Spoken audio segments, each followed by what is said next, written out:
Hi. So I want to talk about whether or not it actually happened.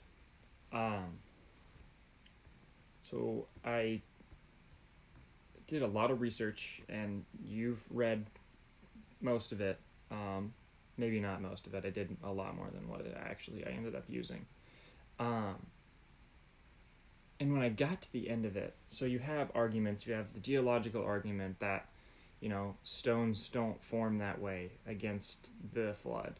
You have the archaeological evidence that a flood did happen in the Middle East, at the very least. It happened in the Middle East. You have the Answers in Genesis guys showing that like sediment layers lay themselves out in a certain way, and that didn't happen in the case of the Grand Canyon. You have Bruce Mass saying that there's a giant comet that hit the Earth, and that's what caused a giant flood. And then you have the guys over at apologetics.com, which is, saying that the anthropological evidence for it suggests that it must have actually happened because people in America and people in the Middle East have the exact same story. Like, even down to the details, they have the exact same story, which is amazing to me that literally you can have so many stories and them all have the same narrative motifs. I do not understand how that happens.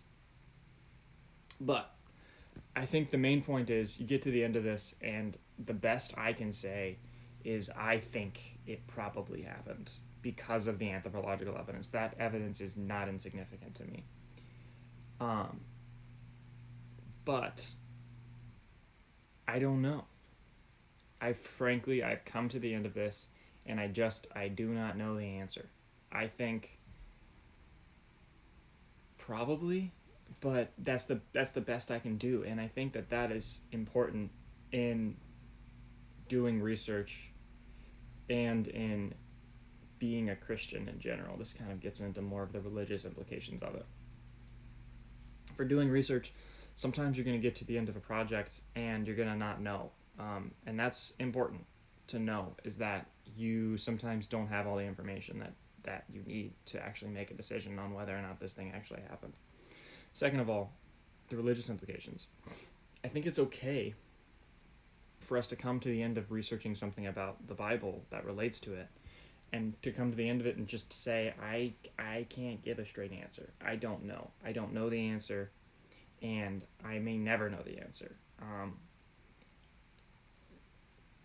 Does that mean that I should blindly trust something when I can't know if it's actually happened or not? I don't think so. I don't think that that's good biblical interpretation to say, I don't know how this worked, but the Bible says it.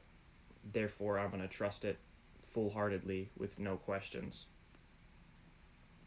Um, I don't think that that's a good understanding of how the biblical narrative is supposed to work. I think it's okay for us to come to the end of something and say, this probably happened. The Bible says it, the research maybe points towards it, but in reality, I don't know if it actually happened.